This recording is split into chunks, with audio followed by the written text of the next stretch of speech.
आज का हमारा टॉपिक है, काफी इंपॉर्टेंट टॉपिक है, वो है scientific method. Scientific method, scientific method को वैज्ञानिक विधि कहा जाता है। साइंटिफिक मेथड को वैज्ञानिक विधि कहा जाता है। तो इसके बारे में हम लोग जानेंगे कि साइंटिफिक मेथड क्या होता है। सबसे पहले हम लोग अगर बात करें कि अगर आप बीमार हैं और डॉक्टर के पास गए तो डॉक्टर साहब क्या करते हैं?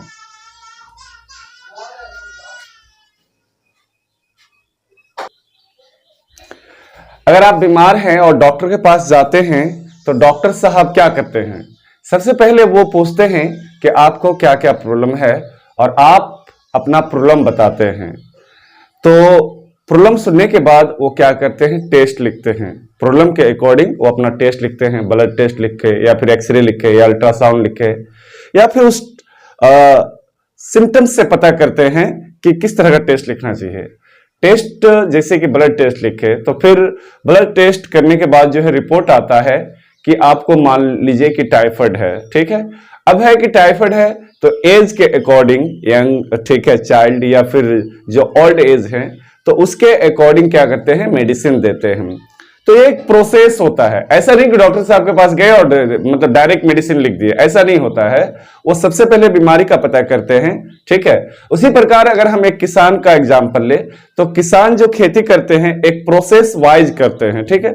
उसी प्रकार साइंटिस्ट जो होते हैं, वैज्ञानिक जो होते हैं, साइंस का जो अध्ययन करते हैं वो एक प्रोसेस के माध्यम से करते हैं।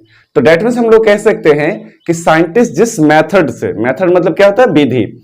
साइंटिस्ट जिस मेथड से साइंस का स्टडी करते हैं उसे क्या कहा जाता है? साइंटिफिक मेथड, वैज्ञानिक विधि कहा जाता है। ध्यान से सुनिए एक बार, फिर से याद हो जाएगा। साइंटिस्ट जिस मेथड से साइंस का स्टडी करते हैं उसे साइंटिफिक मेथड कहा जाता है।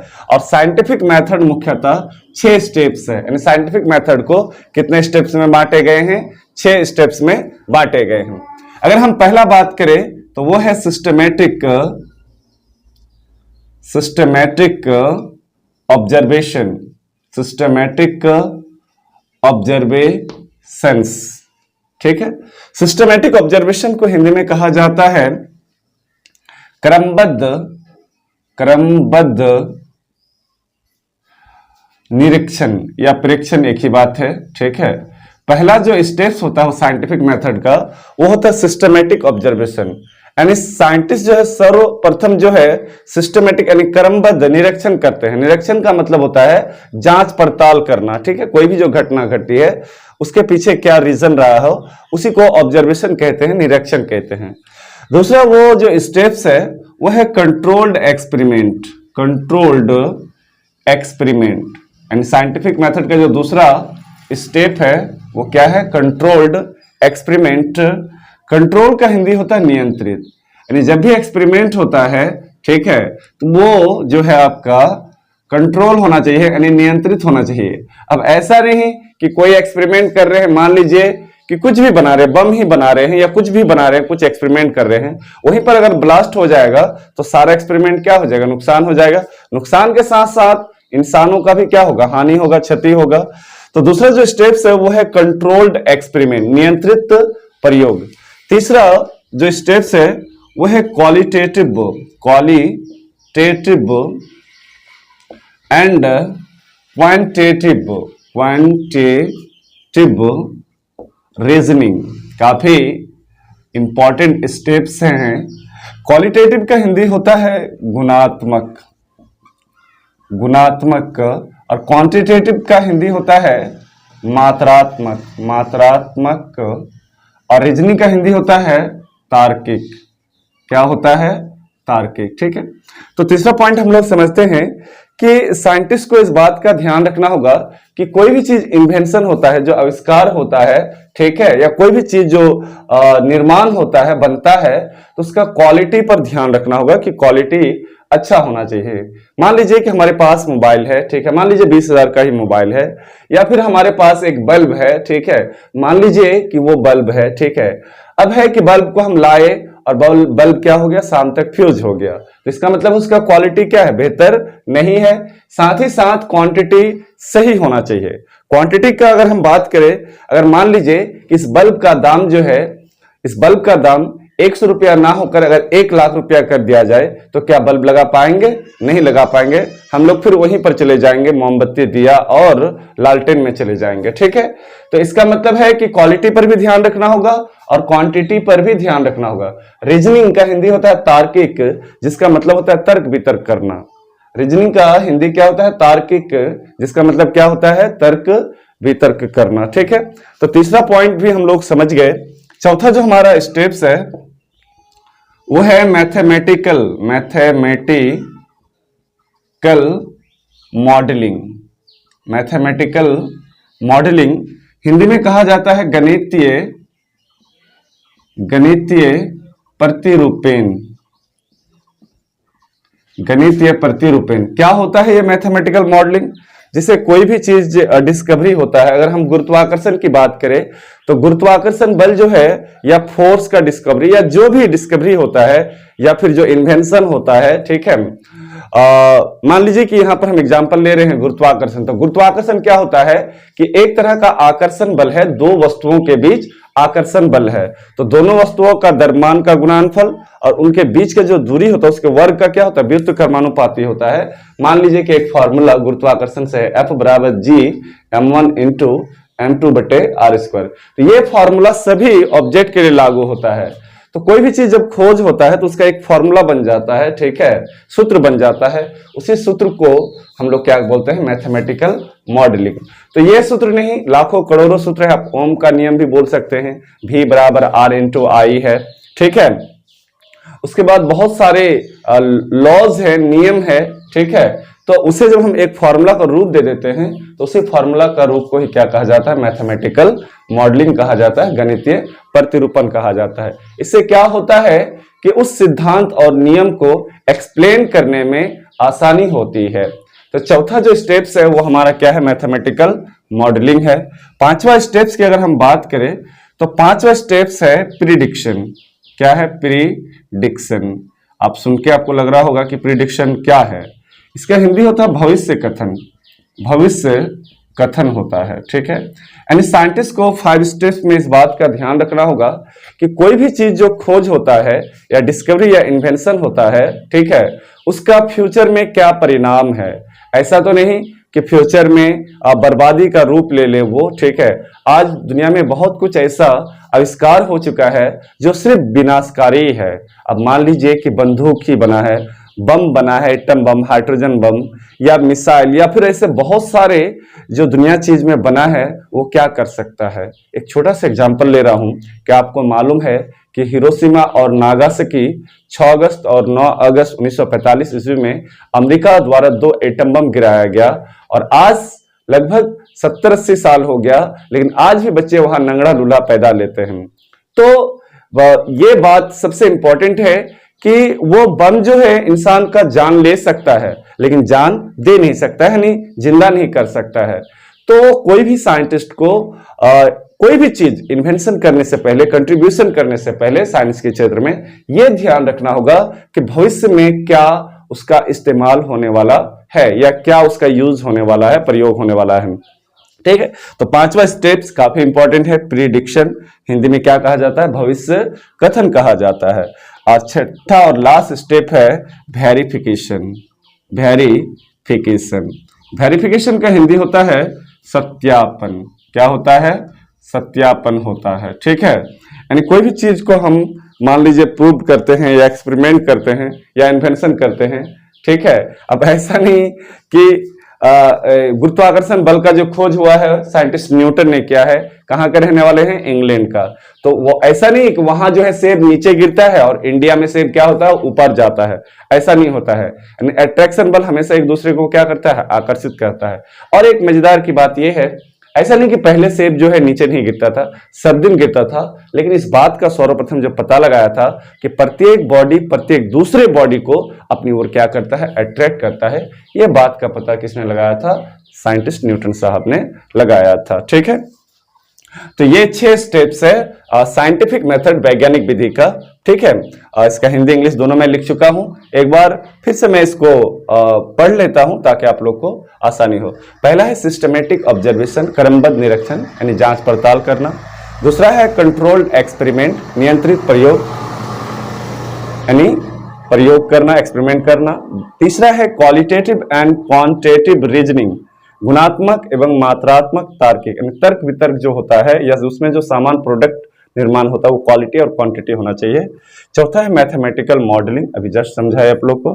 पांचवा है प्रिडिक्शन, भविष्य कथन।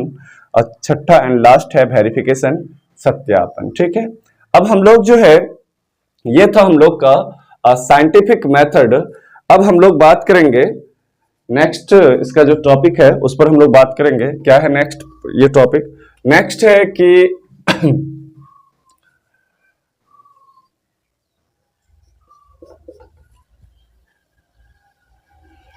स्कोप, फिजिक्स का स्कोप, स्कोप ऑफ फिजिक्स। इसको आप लोग नोट कर लो, अच्छा रहेगा। स्कोप ऑफ फिजिक्स, भौतिकी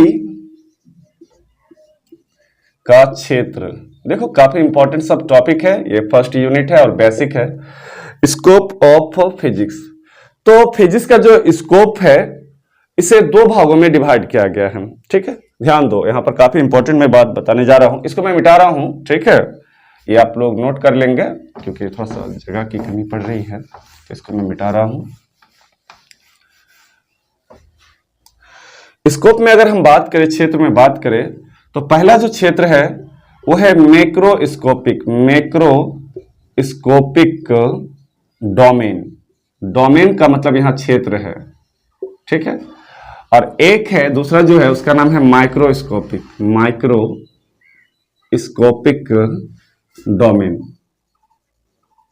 ध्यान से सुनो, ठीक है, सब याद हो जाएगा। पहला का क्या नाम है? मैक्रो, मैक्रो पढ़ोगे इसको, मैक्रो, देखो यहां आई नहीं है, मैक्रोस्कोपिक डोमेन। और ये होता है माइक्रोस्कोपिक डोमेन। डोमेन का मतलब क्षेत्र होता है। मैक्रो को हिंदी में बोलते हैं स्थूल, स्थूल क्षेत्र, और माइक्रो को बोलते हैं सूक्ष्म क्षेत्र, ठीक है। अब ध्यान दो कि दोनों में अंतर क्या है। दोनों ही आपके लिए शायद नए वर्ड होंगे। एक होता है मैक्रोस्कोपिक डोमेन फिजिक्स का, और एक होता है microscopic domain. Macroscopic domain in short हम लोग समझते हैं कि जो हम लोग देख पाते हैं, जो भी हम लोग देख पाते हैं वो सब कुछ क्या है? मैक्रोस्कोपिक डोमेन है। जैसे मान लीजिए कि फैन, बल्ब, मोबाइल, ठीक है, और बहुत सारे चीज जो है वो हम देख पाते हैं। तो जो देख पाते हैं, जो भी सामान आपके अगल बगल में है, ठीक है, या यूनिवर्स में हो या फिर पृथ्वी में मौजूद हो या कहीं पर भी मौजूद हो, वो सारी सामान जो है वो क्या है? मैक्रोस्कोपिक डोमेन है। लेकिन कुछ चीजें हैं जो हम देख नहीं पाते हैं, उसे माइक्रोस्कोपिक डोमेन कहते हैं।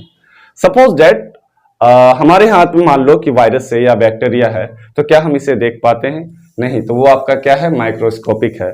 इस तार में जो है जो बल्ब जल रही है, उस तार में हजारों संख्या लाखों की संख्या में इलेक्ट्रॉन्स जा रहे हैं, तो क्या इलेक्ट्रॉन्स हमें नजर आते हैं? नहीं, तो आपका क्या है? माइक्रोस्कोपिक डोमेन है। या हवा जो सांस लेते हैं और कार्बन डाइऑक्साइड छोड़ते हैं, क्या ये देख पाते हैं? नहीं देख पाते हैं, तो वो क्या है? माइक्रोस्कोपिक।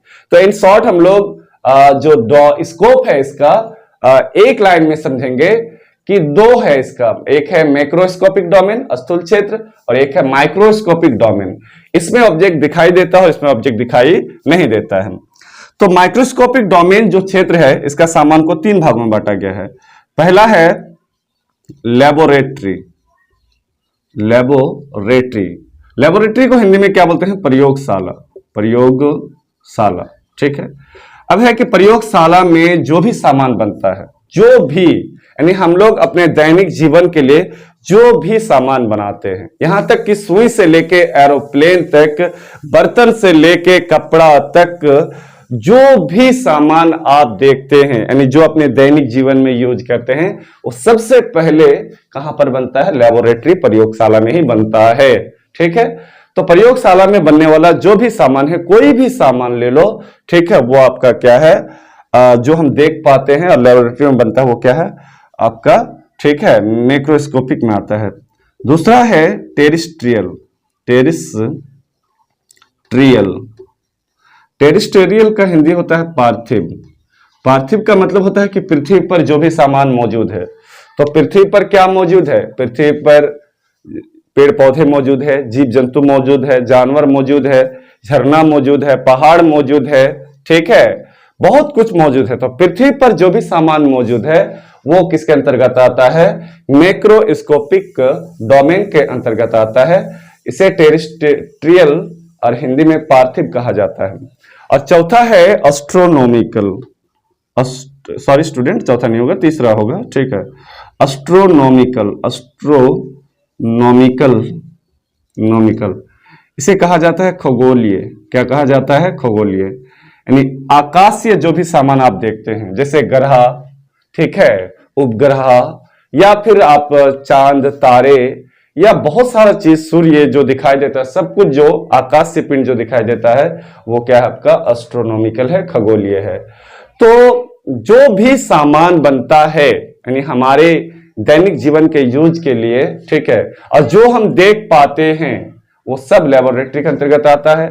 पृथ्वी पर जो भी चीज मौजूद होता है, दरिंदा से लेकर परिंदा तक, वो टेरिस्ट्रियल है। और आकाश में जो मौजूद है, ब्रह्मांड में जो मौजूद है, उसे एस्ट्रोनॉमिकल कहा जाता है, ठीक है। अब उसी प्रकार अगर हम यहां पर बात करें, किसका बात करें? माइक्रोस्कोपिक डोमेन की अगर हम बात करें तो एटॉमिक, यानी एटॉमिक कोई भी चीज हो, यानी परमाणविक, ठीक है, परमाणविक कोई भी चीज जो एटॉमिक है, जैसे एटम्स, हाइड्रोजन, नाइट्रोजन, ठीक है, जिसे हम अपनी नग्न आंखों से नहीं देख सकते हैं, तो एटॉमिक हो गया। दूसरा हो गया आपका मॉलिक्यूलर, ठीक है, आणविक, मॉलिक्यूलर आणविक होता है, ठीक है। तीसरा जो है आपका वो है माइक्रो पार्टिकल्स, जैसे इलेक्ट्रॉन, प्रोटॉन, न्यूट्रॉन, वायरस, ठीक है, आरबीसी, डब्ल्यूबीसी, और बहुत सारे चीज है, प्लाज्मा, जो हम अपनी नग्न आंखों से देख नहीं सकते हैं। तो इन शॉर्ट हम लोग ये जान गए कि मैक्रोस्कोपिक जो हमें दिखाई देता है और माइक्रोस्कोपिक जो हमें दिखाई नहीं देता है, यही है, ठीक है। दुनिया में दो तरह के सामान है, एक हम देख पाते हैं वो मैक्रोस्कोपिक, और एक जो हम नहीं देख पाते लेकिन होता है, उसका अस्तित्व है, वो क्या होता है? माइक्रोस्कोपिक डोमेन है। कि साइंटिस्ट एंड देयर कंट्रीब्यूशन, वैज्ञानिक और उसके योगदान, यानी बहुत सारे साइंटिस्ट दुनिया में आए हैं और अलग अलग क्षेत्रों में उन्होंने अलग अलग योगदान दिया, ठीक है। तो इसमें कुछ साइंटिस्ट का नाम जानेंगे जो एग्जाम में बार बार पूछे जाते हैं और काफी इंपॉर्टेंट भी है, कई बार देखा गया यहां से क्वेश्चन पूछे जाते हैं। तो मैं पहला साइंटिस्ट का नाम लेना चाहूंगा। पहला साइंटिस्ट जो है वो हमारा है न्यूटन। चलो मैं न्यूटन का ही नाम लेना स्टार्ट करूंगा, यहीं से स्टार्ट करते हैं, ठीक है। न्यूटन ने कई क्षेत्रों में योगदान दिया, जिसमें इंपॉर्टेंट है लॉज ऑफ मोशन, जिसे गति का नियम कहा जाता है। इसे हिंदी में कहा जाता है गति का नियम, ठीक है। तीनों जो गति है, दुनिया में कोई भी चीज जो गति करता है वो कहीं ना कहीं न्यूटन के नियम पर ही आधारित है। तो न्यूटन ने ही laws of motion, Newton first law, second law and third law का खोज किया, गति का नियम का खोज किया। और न्यूटन रहने वाले थे इंग्लैंड देश के। इंग्लैंड को ही ब्रिटेन कहा जाता है, इंग्लैंड को ही क्या कहा जाता है? ब्रिटेन कहा जाता है, ठीक है। अच्छा, इसने लॉ ऑफ ग्रेविटेशन भी दिया, गुरुत्वाकर्षण का नियम भी दिया, लॉ ऑफ ग्रेविटेशन यानी गुरुत्वाकर्षण का नियम किसने दिया था? न्यूटन ने ही दिया था। इसके अलावा कॉर्पुस्कुलर थ्योरी दिया है, लॉ ऑफ कूलिंग दिया है, बहुत सारी चीजों का न्यूटन ने योगदान दिया। तो ये दो इंपॉर्टेंट है, दो ही याद रखना है, एक गुरुत्वाकर्षण का नियम, लॉ ऑफ ग्रेविटेशन, और एक है लॉ ऑफ मोशन, गति का नियम। अच्छा, किस कंट्री से बिलोंग्स करते हैं? इंग्लैंड से करते हैं। अगर दूसरा साइंटिस्ट का हम नाम ले तो वो है आपका आर्किमिडीज। नाम तो सुने ही होंगे, आर्किमिडीज, ठीक है। आर्किमिडीज ने उत्प्लावन बल, जिसे लॉ ऑफ फ्लोटेशन कहा जाता है, उत्प्लावन का नियम दिया था, ठीक है। उत्प्लावन का नियम, और लॉ ऑफ लीवर, उत्तोलक का नियम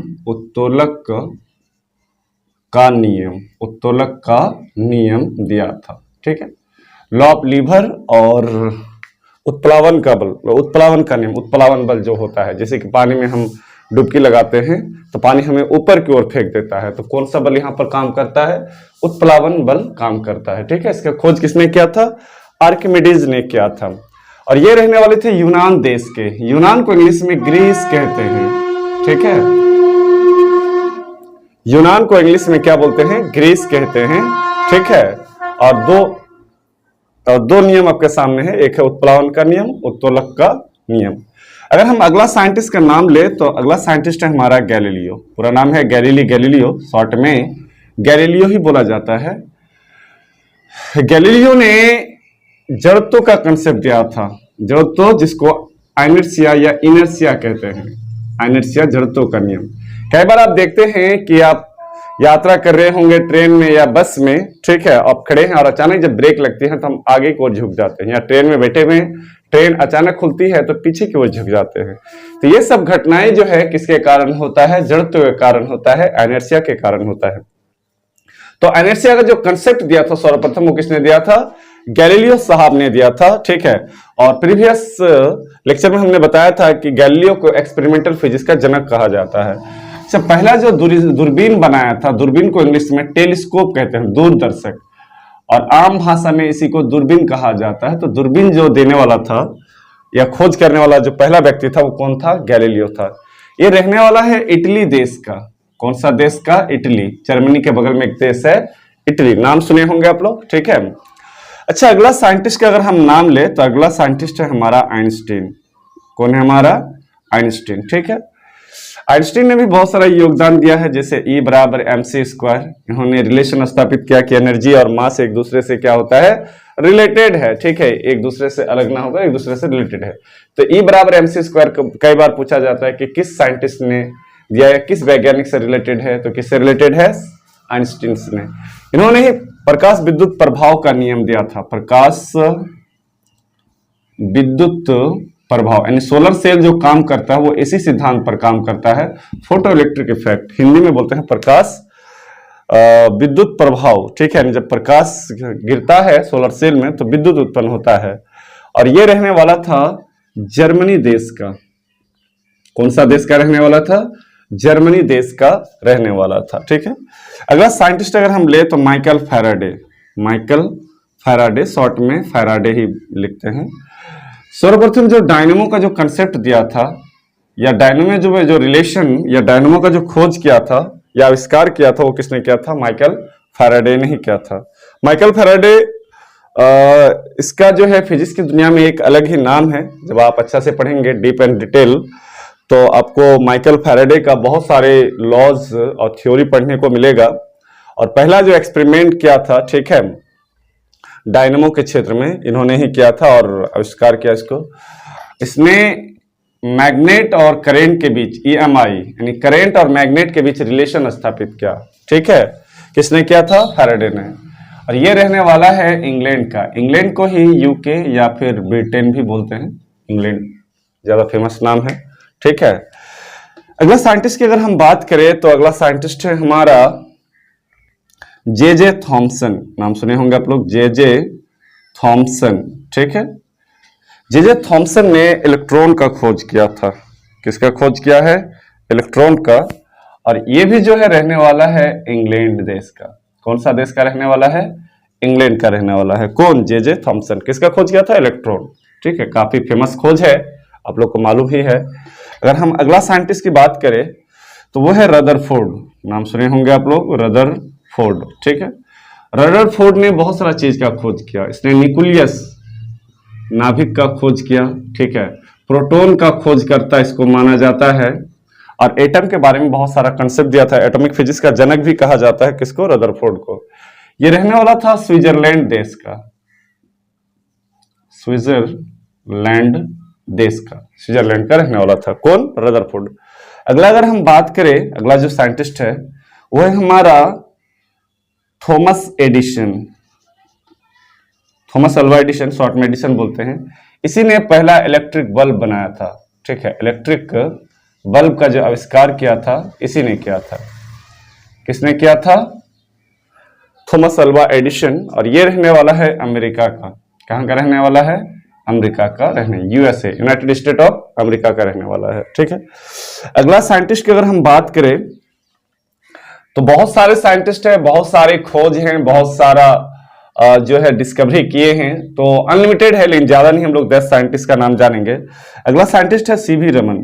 सीवी रमन, आप लोगों को शायद दिखाई दे रहे होंगे, सीवी रमन। ठीक है, और सीवी रमन ने स्कैटरिंग ऑफ लाइट, प्रकाश का परिकिरणन का खोज किया था। हिंदी में ही लिख देता हूं, प्रकाश का परिकिरणन। प्रकाश का परिकिरणन यानी प्रकाश जब चलती है तो किसी सरफेस से टकराकर या पार्टिकल से टकराकर फैल जाता है, रिडिस्ट्रीब्यूट हो जाता है, चारों तरफ फैल जाता है। जैसे इस रूम में भी कोई बल्ब नहीं जल रहा है, लेकिन फिर भी रोशनी आ रही है, तो कहां से आ रही है? तो प्रकाश जो है वो डिस्ट्रीब्यूट होते रहता है। इसी घटना को क्या कहा जाता है? प्रकाश का परिकिरणन, इंग्लिश में स्कैटरिंग ऑफ लाइट कहा जाता है। ये साइंटिस्ट इंडिया के रहने वाले थे, सीवी रमन, अपना देश का, भारत के रहने वाले हैं, इंडिया का। अच्छा, एक साइंटिस्ट और है, ठीक है, इसका नाम है एच.जे. भाभा। एच.जे. भाभा, ठीक है, भाभा। इसने कॉस्मिक किरणों का खोज किया था, कॉस्मिक किरणों का खोज किया था।